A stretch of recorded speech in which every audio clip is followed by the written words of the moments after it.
mu mihamagaro rero umuhamagaro bitandukanye n'impano. Imana iguhereza impano zizagufasha mu muhamagaro. Umwuka wera niwe utanga impano. Umwuka wera atanga impano kuko impano ni iz'umwuka. None bigendanye n'umuhamagaro wawe ufite. Noneho Imana ni itanga imihamagaro. Imihamagaro itangwa n'Imana, ntago ari umwuka wera.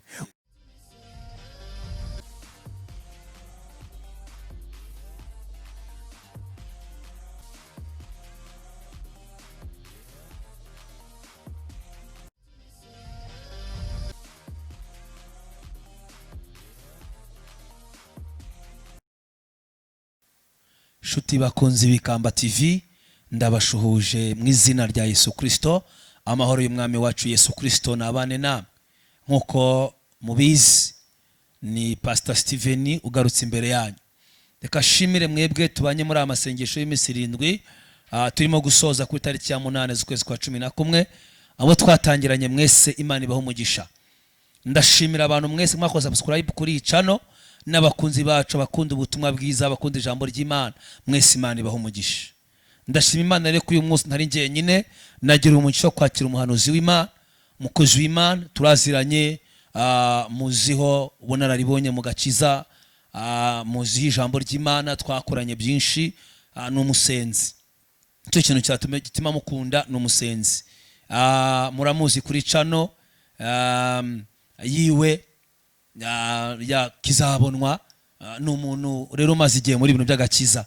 Turashimira Imana ko yatwemereye kugira ngo aze kwikamba Karuvari TV. Turakwakiye mu izina rya Yesu. Urakoze Pastor Steven, ndakwishimiye. Amen. Ni Pastor Janvier muri kumwe nawe kandi ndabishimiye Ikamba Karuvari TV. Yes. Ndabanezerewe cyane. Amen. Imana ho mugisha mpawe umugisha rero no kuba turi kumwe nawe. Amen. Amen. Ya turashimira Imana rero kubwa Pastor Janvier. Reka dutangire dusenga noneho tuze tuganire. Mana yacu, Mana y'imbaraga n'ubutwari n'ubushobozi mu izina rya Yesu Kristo turaguhamagaye ngo uzubane natwe mwanya muto turi bumare hano. Imbaraga zawe ziganze kuboko kwawe kwiza kubane natwe utureba natwe ubwacu twuzuzwe imbaraga z'ijambo ryawe. Ibyo ugambiriye bikore mu izina rya Yesu. Amina. Janvier rero twagutumiye kwikamba Karuvari TV ngira ngo abakunzi bawe n'abakunzi b'Ikamba Karuvari TV barakubonye. Nibyo kabisa barimo baratureba. Amen. Kandi natwe ubu turi kubareba mu isi y'umwuka. Amen. Ya twari duherukana kera mwari umeze muti. Turaho turashima Imana. Hashize igihe. Yes. Hari hashize igihe kubera ibi bya corona. Ariko byari byo byose mu isi y'umwuka twari turi kumwe. Yes. Ya turashima rero ku bwawe. Ntagira ngo impamvu nagutumiye ni topic ntoya cyane tugiye kuganiraho ariko nubwo ari ntoya ifite ikivuze mu buryo bw'umwuka. Ni topic yitwa umuhamagaro. Umuhamagaro. Guhamagarwa ubundi ni iki? Tubona Abraham ahamagarwa, tubona ahagurukana na Loti, tubona ibintu bitandukanye. Tubona urugendo yagiyemo ariko ubundi guhamagarwa nko kuri Janvier umva ari iki? Okay, guhamagarwa ndumva umaze kubivuga ni kuriya Bibiliya iratubwira muri itangirira ibice byawo 12 uburyo Imana yahamagaye Aburahamu. Niwe muntu watangiye umuhamagaro tubona ugaragara. Imana imusaba kuva ahantu hamwe akajya ahandi. Ubundi umuhamagaro ni ikintu gikomeye. Iyo umuntu ahamagawe aba akuwe ahantu yarari akaba afite ahandi hantu agomba kujyanwa. Ni ukuvuga ngo rero Imana yaramubwiye ngo siga so na nyoko ujye mu gihugu nzakwereka. Iyo rero umuntu ahamagawe ahamagarwa kuvanwa mu buzima yararimo nakwita nka comfortable zone, ubuzima bwari yari yishimiye, ariko kandi Imana ikabona ko ubwo buzima nta buzima burimo, kamujyana ahandi hantu mu kindi cyerekezo aho azaba inyungu kuri benshi. Niwo muhamagaro. So imihamagaro tujya twumva ko ari 5. Imihamagaro ni 5. iyo dusoma muri Bibiliya turaza turabibona ko Pawulo yarabivuze, avuga ku mihamagaro, aravuga ngo bamwe bahawe kuba intumwa, abandi abahanuzi, abandi abavugabutumwa, abandi abashumba, abandi abarimu. Izo nizo ministeri eshanu. Iyo ni imihamagaro. Hari umuntu umwe ahamagarwa kuba intumwa, undi agahamagarwa kuba umuvugabutumwa, undi agahamagarwa kuba umuhanuzi, gutyo gutyo. Tugiye dufite imihamagaro itandukanye, ariko byose biza byuzuza umubiri wa Kristo. Mu mihamagaro rero, umuhamagaro bitandukanye n'impano. Imana iguhereza impano zizagufasha mu muhamagaro. Umwuka wera niwe utanga impano. Umwuka wera atanga impano, kuko impano ni iz'umwuka. None bigendanye n'umuhamagaro wawe ufite. Noneho Imana nitanga imihamagaro. Imihamagaro itangwa n'Imana, ntago ari umwuka wera. Umwuka wera nawe aza gutanga impano zifasha abantu kugira ngo basohoze iyo mihamagaro yabo. So nuko bimeze. Uri kunjyana ahantu numva heza cyane. None hari abantu tubona bafite impano, ariko bagahita bavuga ko Imana yabahamagaye kuba abaprofeti, cyangwa se abashumba, cyangwa se intumwa. Ariko mu by'ukuri ukabona ari muri office wenda y'ubuhanuzi, cyangwa se Mwuka wera yamujeho amenya gusenga. Noneho agahita afata kwakira impano n'umuhamagaro akabihuza. Biriya bintu wabisobanura abantu gute? Ubundi iyo umuntu umwuka wera mujeho, hari ibimenyetso bigaragaza ko yamujeho. Kuko Bibiliya iravuga ngo bari hamwe, bari mu mwanya umwe, ibyakozwe n'intumwa 2, umwuka wera ngo yarabajeho, buzuzwa umwuka wera, batangira guhanura. Kimwe mu bimenyetso bigaragaza ko umuntu yuzuye umwuka wera, arahanura. Atangira kubona ibyo atabonaga, atangira kumva ibyo atumvaga, kuko abahinjijwe mu isi y'umwuka yindi atarasanganywe. So rero hari igihe umwuka wera aza ku muntu agahita yibeshya ko nawe yashumba, agahita yibeshya ko nawe ubwo abaye umuhanuzi kuko yahanuye. Ubundi si umuntu uhanuye si bivuze ko ari umuhanuzi. Uhanuye uwo ari we wese si bivuze ngo yabaye umuhanuzi. Umuhanuzi ni office, ni umuhamagaro, a calling. Ni icyahamagariwe gukora. Buriya Samweli yari umuhanuzi, ko Bibiliya iravuga ngo yari yararundukiye muri bwo, agahanurira igihugu, mbese uwo yari umuhanuzi. Ariko kandi tubona hamwe Imana yigeze kubwira umupagano umwe wari watwaye umugore wa Aburahamu, iramubwira ngo ndagukocora, kuko uwo mugore ni uw'umuhanuzi wanjye, ari we Aburahamu. Aburahamu tumuzi nka sukukuruza wo kwizera, ariko ntabwo tumuzi nk'umuhanuzi. Ariko Imana iravuze ngo ni umuhanuzi wanjye. So Aburahamu nubwo Imana imuhamagaye nk'umuhanuzi, ariko ntabwo afite umuhamagaro wo kuba umuhanuzi. So ni ukuvuga ngo rero abantu benshi tubona muri iyi minsi bitiranya ibintu, ugasanga impano bazitiranya n'umuhamagaro. So rero umuhamagaro, hari ikizakubwira ko ufite umuhamagaro. Yes. Umuhamagaro, niba ufite umuhamagaro w'ivugabutumwa, aho uzakandagira uzabona abantu benshi baza kuri Kristo, benshi baza bakwitabira, kuko ijwi ryawe rizaba rirerere cyane. Kuko buriya Yohana yari ijwi ry'urangurura mu butayu. Umuvugabutumwa bagomba kuba afite ijwi projectinga kure, rizana abantu, ribakurura cyane. Uzasanga n'umuntu ushumbye akaba ari umushumba ariko ari umuvugabutumwa, aho uzajya ubona cyane cyane abantu benshi bahora biyongera mu itorero. Noneho rero umwungeri nawe umushumba, hari ibintu bizamuranga. Umwungeri azarangwa n'umutima wa kibyeyi, azarangwa no gukunda intama no kuzikurikirana. Ntiwakora ku ntama ye, ntibishoboka. Kuvuga ngo agira umutima wo gukurikirana intama no kuzikunda, kandi no kuzigisha no kuzishakashakira ikintu cyose gikenewe kugira ngo intama zibashe kubona ibizitunga. Noneho intumwa nazo ni babandi bakandagira ahantu bakavuga ngo abubitse isi. Intumwa zifite amavuta yo ku rwego rwo hejuru, ku buryo aho zigeze biramenyekana. Ba Pawulo niko byagendaga, intumwa niko byagendaga. Intumwa zifite ukuntu ziba zigaragara, n'umuntu ushobora kumureba arimo aravuga cyangwa arimo araministeringa, ukamenya umuhamagaro we. Abigisha nabo uzasanga ari abantu batari attractive cyane, ariko kandi bitewe n'uburyo bazamutse bakemera umwuka wera gukorana nabo, nanone bazaba attractive. abigisha ni abantu bakurugutura, babwira abantu, bahindura abantu bakava ku rwego rumwe bakagera ku rundi rwego.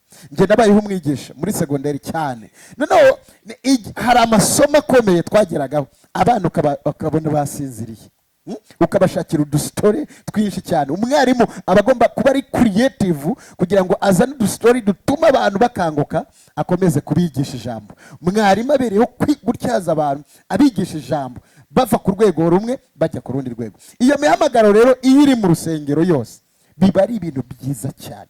Buri muntu wese agakoresha umuhamagaro we, buri wese agakoresha umuhamagaro we, biba byiza. Aho rero niho nagira ngo nanone nongere ngubaze, ese umuntu umwe yagira iyo mihamagaro?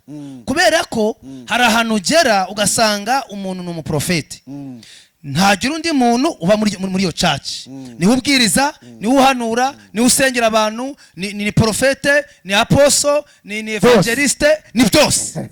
Ese Janvier nk'umuntu nzi muri urugendo rw'agakiza, umaze wenda kuba ubonye byinshi, cyangwa se uzi na Bibiliya, wize theology, ese Janvier mukozi w'Imana, pastor, umuntu umwe yagira imihamagaro 5, cyangwa se nukwikubira kw'abantu badashaka ku rusengero haboneka undi muntu, cyangwa niki wabwira isi?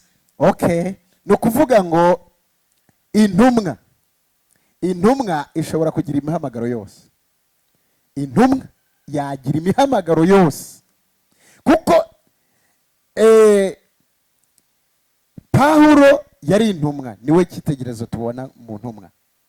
Pawulo rero hari aho yageraga akigisha, ahandi akaba umuvugabutumwa, ahandi agahanura, ahandi mbese nuko bimeze. Intumwa ishobora kuba ibintu byose. Ikindi, burya n'umushumba ashobora kugira n'indi mihamagaro. Icyakora hari umuhamagaro udominating yindi. Imana ishobora kuguha uwo muhamagaro, kuko ubundi Imana iguhereza ikintu bita ubwenge. Iyo uri umuyobozi, yes, ushumba, Imana imuha ubwenge cyane, cyangwa se muri aba bantu n'imihamagaro yose bigendana n'ubwenge. Imana itanga ubwenge, kuko iyo uhagaraye uyobora abandi, Imana iguha ubwenge. So intumwa rero yagira iyo mihamagaro yose, yabwiriza, yakwigisha, yabwiriza, yashumba. Aho igeze umushumba adahari irashumba, igashaka ahubwo umushumba ikamusigaho, igakomeza. Intumwa ni itumwa, ifite specific message, particular message, kugira ngo ijyane ku bantu. Yego. So rero uwo niwe muntu ugira imihamagaro yose. Yego. Ndakumva rwose. Ariko abandi, yego, ni umuhamagaro umwe. Numwe. Niba uri umuvugabutumwa, ukaba ubaye pasiteri, wenda ushobora, njya mbibona umuntu akaba pasiteri ariko kumbe ari umuvugabutumwa. Yego. Icyo gihe ni byiza ko ashaka umuntu umuba hafi, ufite uwo muhamagaro, bagakorana, we akamugira umushumba. Yego. Noneho nawe agakora cya kindi yahamagariwe. Yego. Ni ukuvuga ngo niba uri profeti, yego, ukumva ugize umuhamagaro wo gushumba itorero, wo kugira itorero, shaka umushumba wo gushumba itorero. Yego. Noneho nawe ube umuhanuzi, uremerera itorero. Icyakoza ushobora kuba ari we visionary, cyangwa se ari wowe maso y'itorero. Yego. Ubwo bushobozi Imana yabuguhereza. Yego. Ariko ntibukugize yuko wabaye umushumba, ahubwo ofisi yawe uri umuhanuzi. Kuba uri umuhanuzi rero uzagira abandi bashumba ushyiraho ngaho, bazarebera itorero, bazita ku ntamba, bakazikurikirana. Imana iguha umugisha. Ndio ndumva turi kuri topic y'umuhamagaro. Guhamagarwa ni umuntu ku giti cye. Ni umuntu ku giti cye. Ni umuntu ku giti cye. Ariko uhamagawe yagendana n'abandi. Imana ihamagara umuntu umwe, ikabihamagaye ibihumbi n'ibihumbi. Wowe yaguhamagara, ubwo nyuma yawe kabihamagariyeho abandi benshi, wowe ukazabashyira mu mihamagaro yabo. Imana ikorana n'umuntu. Yego. Ntabwo ikorana n'abantu bose, ikorana n'umuntu, ikamusukamo umwuka wayo. Uwo mwuka wayo nawe akagenda akawanduza abandi. Yego. Akawanduza abandi. Niyo mpamvu iyo ushaka gukomera, hura n'uwakomeye kugira ngo ukomere. Niba ushaka kugera kure, hura n'uwageze kure. Hagarara ku bitugu mu byo wageze kure kugira ngo uzabe muremure ugere kure. Ariko n'ubu ufite umuhamagaro munini muri wowe, ntuhure n'umuntu munini, uzapyinagara. Niyo mpamvu rero Imana yohereza umuntu. Yes. Buriya reka mbabwire, Imana yatanze umwuka wera mu gihe cy'intumwa. Ntabwo uyu munsi wa none ikiri gutanga umwuka wera. Let me challenge you. Ntabwo uyu munsi wa none Imana iri gutanga umwuka wera ku bantu. Wa mwuka yasutse aracyari aho ngaho. Noneho Bibiliya iravuga ngo Petero akagenda ngo akabwiriza ngo bakarambura ibiganza ku bantu nabo bagahabwa uwo mwuka. Uwo mwuka niwo uba transferred ku bantu. N'uyu munsi tuhagarariye ku mavuta y'intumwa n'abahanuzi. Biravuze ngo umuntu yava mu byaha akaza mu rusengero, wowe profeti ukamurambikaho ibiganza akuzura umwuka wera. Akuzura umwuka, ntabwo ari umwuka uvuye mu ijuru, kuko umwuka uri gukorera hano ku isi. Ariko hari abantu bafite uwo mwambaro wawo. Elisa ntabwo azigera hanura Eliya agihari. Bisaba ko Eliya abanza kumuha uwo mwambaro, kuko Eliya agifashe mikoro Elisa araceceka kugeza ubwo Eliya yemerera Elisa kuvuga. Yes. Akamuhereza uwo mwuka. Nuko bintu bimeze, niko protokole y'ijuru imeze. Umwuka rero ni Imana iguhamagaye gusukaho uwo mwuka, kandi iguhuza n'umwuka, iguhuza n'umuntu ufite umwuka wayo kugira ngo nawe uhamagarwe. Noneho wa mwuka Imana igusutse kuri wowe, buri wese uzagukurikira agenda afata ku mwuka. Hanyuma bityo nawe akaba yabasha kubona umuhamagaro. Muri wowe ushobora guhamagarwa uri umuhanuzi, ariko mu buhanuzi bwawe harimo ya mihamagaro yose izaziramo wowe muri ba bantu bagukurikiye. Icyo Imana yabaremeye gihishwe muri wowe. Nibahura nawe, cya kintu Imana yabaremyemo kirabasha kujya ku mugaragaro. Tukiraho biravuze ngo hari umuntu ushobora gupfa ataciye imbaraga ko atawe n'uzifite cyane. Uko niko kuri, niko kuri. None se ntabwo we yazisabira? Gehazi ntazi izina rye ryarazimiye. Gehazi tumuzi nk'umukozi wa Elisa, umugaragu we. Niwe wagombaga gusigarana uwo mwambaro, ariko kubera ko atigeze amenya protokole yo gusigarana umwambaro, Gehazi yaragiye yarazimiye. Ubwo ushatse kuvuga ko hari abantu baba mu itorero batazigara bakira amavuta bitewe nuko batamenye gufata kubera ko batahaye agaciro umushumba. Yabeshye umuhanuzi, abeshya sebuja. Uzirinde kubeshya. Aramubeshya, azana ibiguzi, ajya gushaka indamu z'ibyo yari yanze, amunyura inyuma. Hari abantu b'abagambanyi baza mu rusengero. Iyo umuntu aje mu rusengero akaba umugambanyi, byanga bikunda apfa uko nguko, kuko yabaye umugambanyi, yabaye Yuda. Aragenda afata ibyo Elisa yari yanze, arangije arabikubita ku mufuka, agerekaho n'icyaha cyo kubeshya ntiyatura. Burya icyaha si ugukora icyaha, icyaha ni ukuguma mu cyaha. Ntiwatura icyaha ngo ukire kutandukane nacyo. Arangije abeshya Elisa, aramubwira ati rero, ati buriya, ati rwose. Elisa aramubwira ati igihe wagendaga nagendanye nawe, narindi kumwe nawe, rero ubwo wakoze ibyo ngibyo urabembye. Ahinduka ikibembe. Mu rusengero ushobora kujyayo utitwaye neza ukahakura ibibembe. Ku muntu w'Imana wahakura ibibembe. Mu gihe waciye inyuma ukaba Yuda ukagambanira itorero cyangwa ukagambanira umukozi w'Imana. Ubundi umukozi w'Imana ugushyizwe imbere ni umugisha wawe, kandi utamwitwayeho neza ushobora kumukuraho ikibazo nanone. Yego. Ariko kandi arimo umugisha w'abantu benshi. Buriya mu muntu Imana yahamagaye arimo umugisha wa business, wa politike, w'ibintu byinshi, w'amashuri yawe, ibiki byose, kuko Imana imutereka hariya akaba afite wa mwuka, kuko niwe Imana yahamagaye. Mwese muri munsi y'amavuta ye. So niyo mpamvu rero narindi kukubwira ngo Imana ihamagara umuntu nawe agahamagara abandi. Niyo mpamvu Imana yabwiye Aburahamu, iramubwira ngo uzabasogokuruza w'abizera. Kuko twese twizera twitirirwa Aburahamu, niwe wizeye bwa mbere. Hanyuma noneho natwe iyo tugeze ikirenge mu cye twitwa abana be. Tukitwa abuzukuru be, kuko niwe Imana yashyizeho iyo nyenyeri yitwa kwizera. kuko niwe wagaragaweho kwizera gukomeye cyane. Agera mu myaka 100 atari yabyara. Ku myaka 100 nibwo igitangaza cyabonetse, arabyara. Yari yihanganye agendana n'Imana, nta wundi muntu yari yarigiyeho ngo abone ngo yumvise ijwi akurikirijwe. Siga so na nyoko ujye mu gihugu nzakwereka, nzaguhindura ubwoko bukomeye. Imubwira imigisha 7 izamuhereza namara kugeraho Imana yamutegetse. Yaramuhamagaye agenda ubutayu burebure. Ni ibintu bitatu bisaba kugira ngo ubuzima bwe buhinduke. Yego. Hari aho ugomba kuva, hari aho ugomba guca.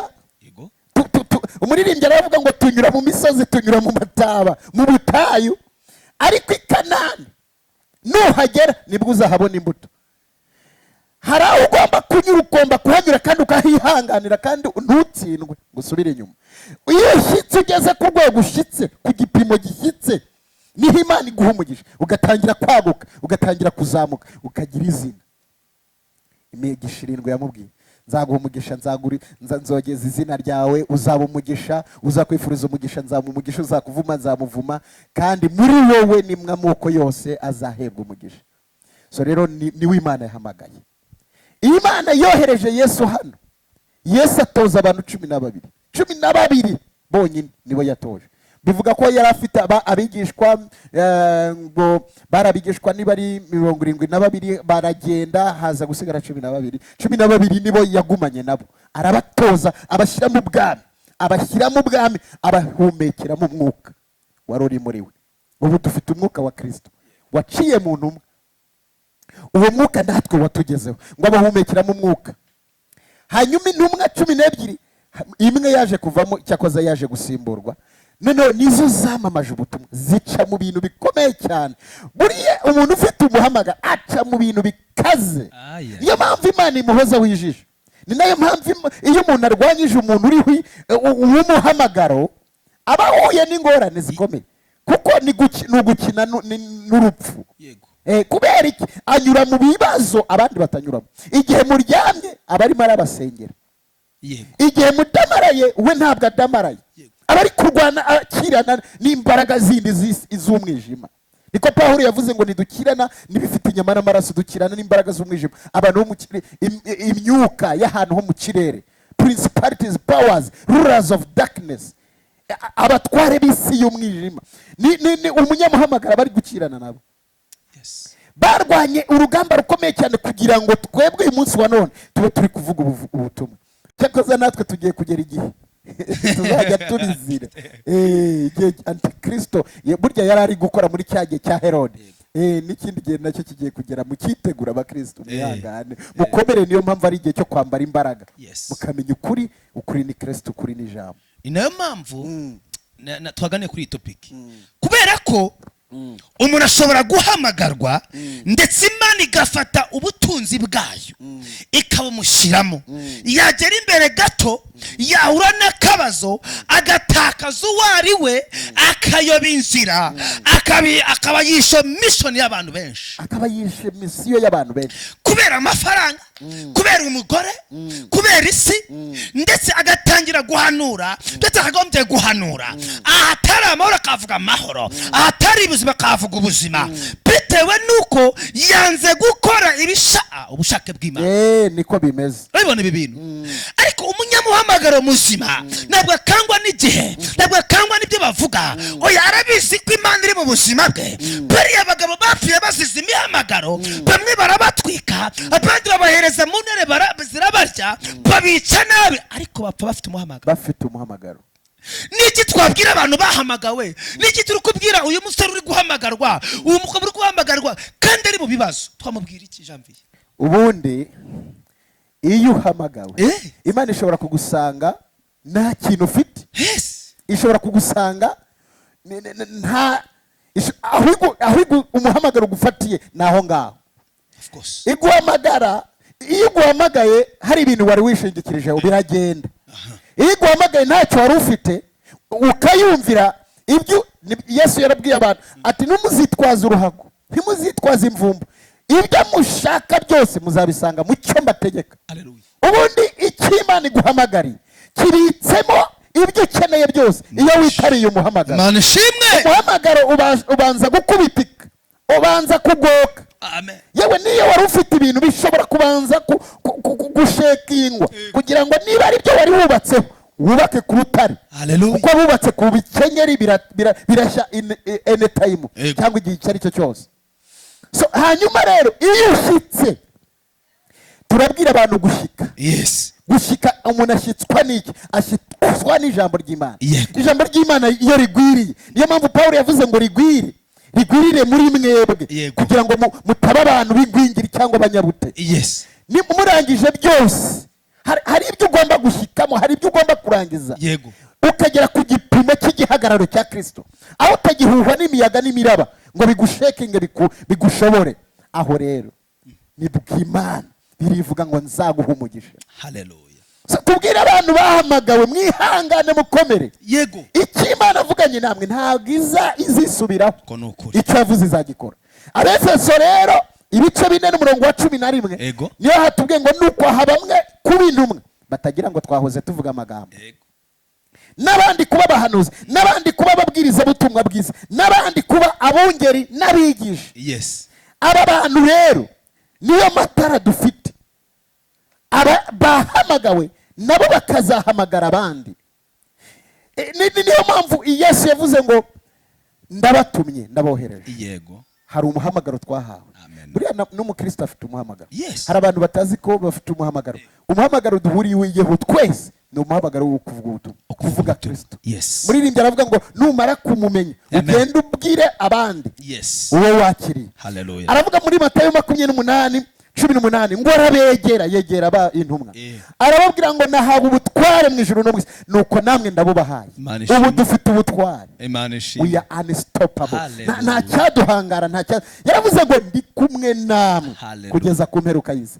Mbwira abanyamuhamagaro, mbabwire ko mutari mwenyine. Yego. Mu gihe uri kujya aho Imana igushaka, mu gihe uri gukora icyo Imana igusaba, mu gihe wahagurutse mu rugendo rwawe uri kwerekeza aho Imana igushaka. Yego. Yaravuze ngo ndi kumwe nawe. Haleluya. Kugeza ku mperuka y'isi. Ni ukuvuga iki rero? Imana izabana nawe mu gihe uri gukora icyo wahamagariwe. Yego. Reka nkwibutse iki kintu nibanga ngiye kubibira ntimuzaribwira abandi. Igihe uri mu muhamagaro w'icyo wahamagariwe, ntabwo inzara izakwica. Amen. Igihe uzaba uri mu muhamagaro w'icyo Imana itaguhamagariye, inzara izakugeraho, imyambaro izagucikiraho, inkweto zizagushiriraho. Ariko uri mu cyo wahamagariwe gukora, nta nzara. Kuko Yesu yaravuze ngo muzagende gusa muzabisangayo. So mu cy'Imana rero iguhamagarira habitsemo n'ibyo bindi. Ibyo ushaka ku Mana biri mu cy'Imana igushakamo. Ndumva n'ibyo ngibyo. Biravuze ngo iyo wowe uhagurutse ukagenda, Imana yiriyaranja ikagenda isiga utuntu imbere, uzasangayo. Iyo udakomeje rwa rugendo ibibazo biravuka.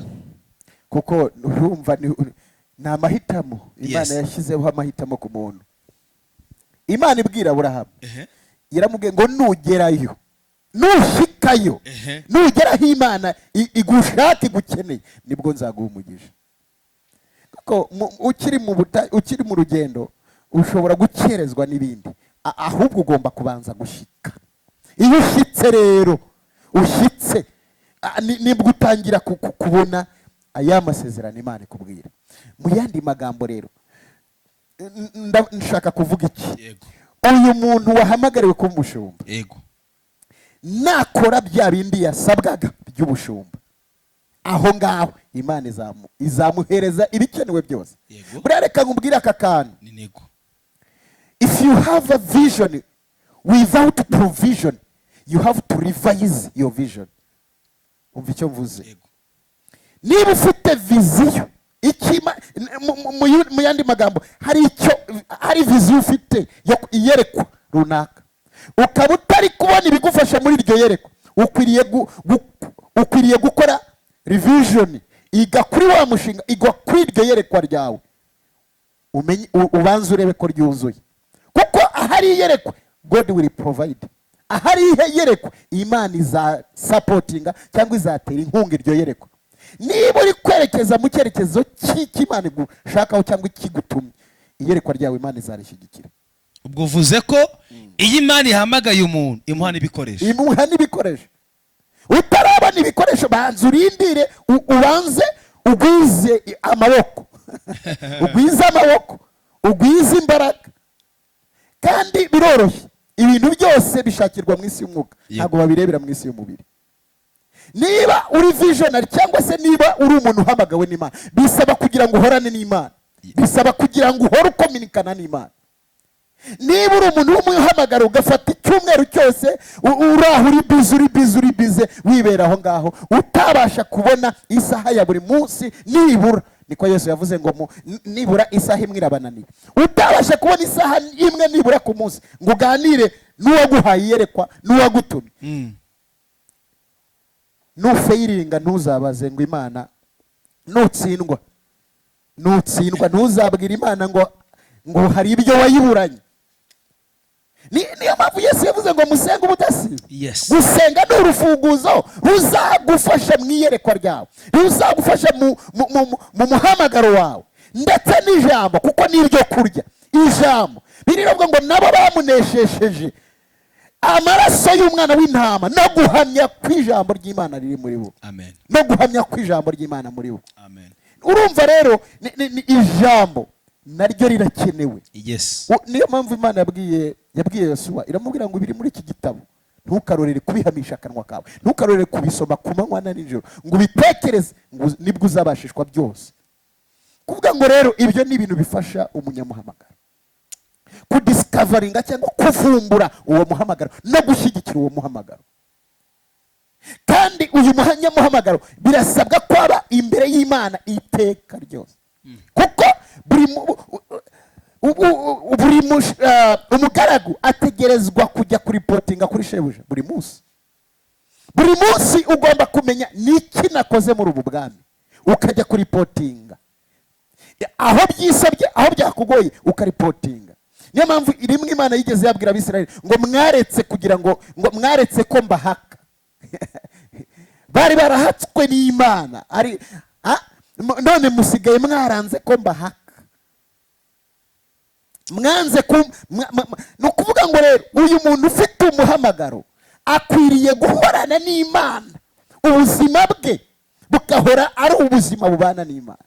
Ndumva icyo nashakaga uri kukigeraho. Yego pe Janvier, Imana iguhe umugisha. Amen. Igifasha umunyamuhamagaro ni uguhorana na shebuja. Okay, ikindi kibazo kiravuga giti, ese mu rugendo rw'umunyamuhamagaro ibibazo ahura nabyo bishobora gutuma areka umuhamagaro cyangwa byamukomeza mu muhamagaro? Aburahamu yahuye na Loti, yagendanye na Loti. Hari igihe Imana iguhamagara ukagendana na ba Loti, kandi Loti araje kugukereza gusa. Ba Loti nibabura mu muhamagaro bakunda kugendana natwe kuko abari bene wacu. Bundi Imana iguhamagaye ukwiriye no kumenya nabo ukwiriye kugendana nabo. Bundi umunyamuhamagaro ntabwo apfa kwiyegereza buri wese, nta nubwo apfa guhura, ntabwo apfa kwiyegereza buri wese ngo amwinjize mu kindi cyumba. Hari icyumba ugomba kwinjiranamo wowe n'Imana gusa. Buri muntu wese ukomeye afite icyumba akuramo amabanga yo gukomera kwe. So aho rero nta wundi muntu ugomba kwinjirana nawe keretse uwo mwumvanyijwe, kandi uwo mwumvanyijwe ni wowe nawe. Imana ishimwe cyane. So rero uyu muntu ikibazo mbajije ati ese hari ibyamuca intege? Loti azazana intonganya mu rugendo bitume habaho barriers cyangwa hindrances zituma ibintu bitacamo. Bisaba ko rero Aburahamu yafashe igihe akavuga ngo Loti, nuca iburasirazuba ndajya iburengerazuba, nujya amajyepfo ndajya amajyaruguru, aho tutazohurira uzagenda ugendanya kugira ngo intonganya mu rugendo hoye nta mukiranutsi utongana. Arangije nuko byagenze. So mu muhamagaro uretse gato ukiraho ndabihuza gute no kuba mbona abapasiteri bashaka gushwanira mu rusengero ngo bapfuye amafaranga cyangwa se n'ibindi byabonetse kandi ari abanyamuhamagaro, kandi ubye ko nta munyamuhamagaro utongana? Ubundi aba yibagiwe umuhamagaro we. Umunyamuhamagaro mbibutse ko twahamagariwe gukorera Imana, turi abakozi b'Imana, hanyuma dushinzwe kwerekana Imana mu bantu. Igihe cyose uterekanye Imana mu bantu watatiye umuhamagaro wawe, wagiye hirya y'umuhamagaro wawe. icyo Imana yaduhamagariye ni umudendezo, ni amahoro. ahatari amahoro nta mwuka wera uhari, nta mana ihari. So niyo mpamvu biri ivuga ngo mubane n'abantu bose amahoro, mugire umwete wo kubana n'abantu bose amahoro, n'uwo kwezwa, kuko utejejwe atazabona umwami Imana.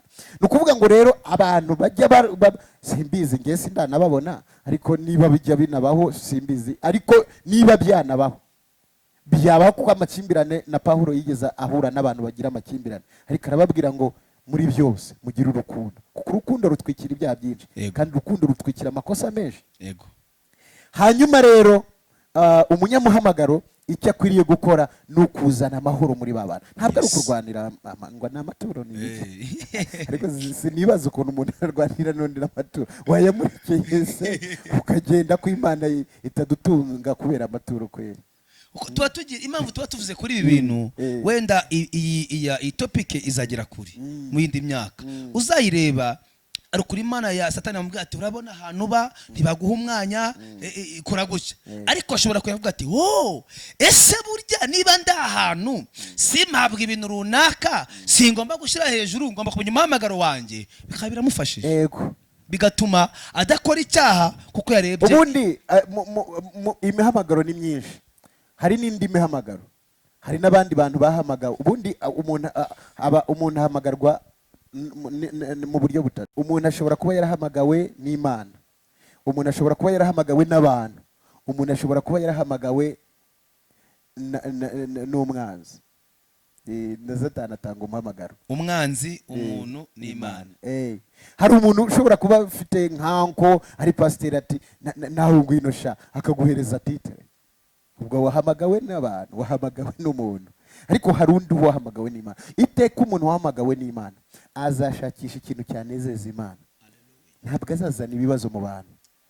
ariko waje ahamagawe n'abantu, kuko azaza areba inyungu, azaza areba inyungu bamusezeranyije, cyangwa se yagiye akurikira nawe aravuga ati biriya bintu manza birimo icyubaro cyangwa birimo akantu.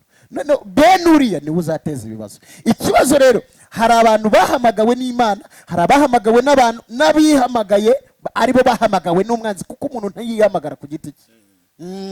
bahamagawe n'umwanzi. noneho abo bantu iyo baje bambara umwambaro umwe bose, karuvati twese tuzikubitamo, Bibiliya twese tukazishyira tukazicigatira. ntabwo rero byoroshye kumenya umuntu wahamagawe n'Imana.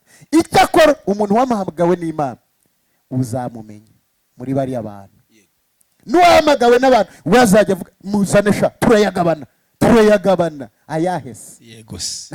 nayahe ko muri ibi bintu by'Imana nyabuna rwose nta zindi nyungu mbonamo. yes. uyu muhamagaro ni nabyo urabona nk'ubu tuba rimwe na rimwe ibyo twebwe dukora mu Mana, umuntu iyo atabibona wagira ngo hari indi nyungu, agira ngo hari iyindi nyungu. amen. mu by'ukuri urebye nk'ubu umwanya wafashe naho wavuye kugira ngo uze hano, byagufashe umwanya munini cyane. bene data, niyo mpamvu nawe ufite amafaranga ushobora guhamagarwa ukazana amafaranga gushyigikira umukozi w'Imana. ubuhamagaro icyo kintu cyo wakivuga. Yego, hari abahamagarwa gushyigikira umurimo. kuko navuze ngo hari indi mihamagaro, indi mihamagaro iyindi, kuko ubundi Bibiliya ntago Bibiliya information zose ntizirimo. ko Bibiliya iravuga ngo Yesu yaravuze ngo umwuka naza azababwira byose, azababwira n'ibyo ntababwiye.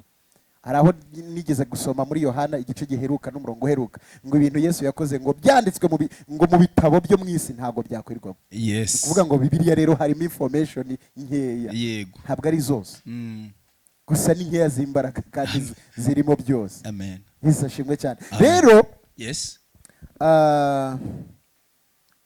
urambajije uti umuntu ashobora kuza afite amafaranga ariko nawe ahamagawe. Yego. umuntu rero ashobora kuba we yumva aje mu murimo gutera inkunga. Yego. aba bantu akumva iki we agahura atekereza n'iki nakora. abo bantu nabo bagira uwo muhamagaro. ari wo buriya Dorcas yari afite uwo muhamagaro wo kudodera imfubyi, abapfakazi, abafasha abadodera. nicyo ni wo murimo we. niyo mpamvu ngo igihe yapfuye imirimo ye yaramuvuganiye arongera arazuka. Abantu rero bagira uwo muhamagaro barahari, nabo tubinkareginga bahaguruke kandi Imana ibatera inkunga. Natwe tubereyeho kubasengera, ibatera inkunga bakomeze bafashe uwo muhamagaro, bafashe abanyamuhamagaro.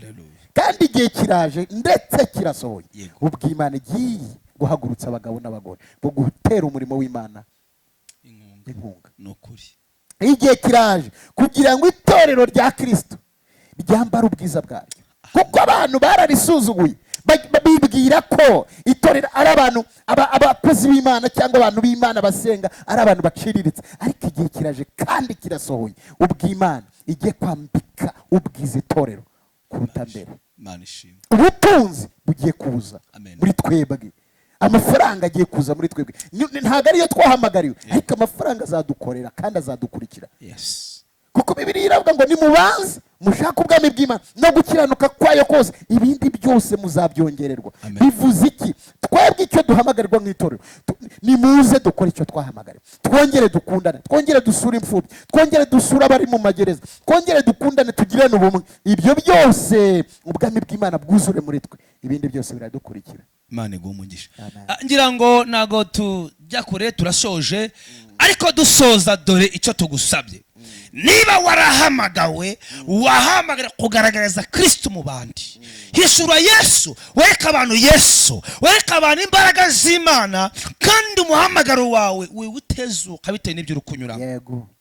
Kabiri, ndagusaba mwene data, mu gihe nk'iki kigoranye cyukorera Imana bigoye, n'abatubanjirije bahuye n'intambara ariko nibaretse umuhamagaro, soza ndagusaba kugira ngo ukomere kandi ukomezwe n'ijambo ry'Imana. Tugana ku musozo, n'icyo wabwira abantu unabasengera. Ndagira ngo tubwire abantu bagume mu muhamagaro, kandi buri muntu wese utwumva afite umuhamagaro. Kandi ikikubwira umuhamagaro wawe ni cya kindi ukunda gukora na cya kindi ukunda kwiyumvamo cyane kuruta ibindi. Sasa tubwire abantu bagume mu muhamagaro. Hari ibicantege, hari ibitero, hari ibibatera, hari ibibashaka kubananiza cyane, ariko rero muhumure, imbere yo kuzuza umuhamagaro wawe hari umugisha w'Imana, hari n'ingororano, hari n'ubugingo buhoraho. Tubwire abantu rero bakomere mu gihe nk'iki ngiki kigoye, mu gihe nk'iki ngiki iminsi ya nyuma mukomere. Bibiliya iravuga ngo bazi Imana yabo bazakomera, nibamara gukomera bazakora iby'ubutwari. Yego, reka rero dusengera abantu. Mana, turagushimiye ku bw'ubwoko bwawe bwari burimo buratwumva, bwaduteze amatwi. Baha umugisha, bagirire neza, komeza imihamagaro yabo. Abatari bamenye umuhamagaro wabo, Mwuka Wera ubavumburire kugira ngo bamenye icyo bahamagariwe. Kandi turasenze ngo itorero rishyigikirwe n'abanyamuhamagaro, Mwami bashyigikirwe, izina ry'Uwiteka Imana rikomeze guhabwa icyubahiro, ubwami bwawe bukomeze kwaguka mu bantu bawe, mu izina rya Yesu Kristo, amen.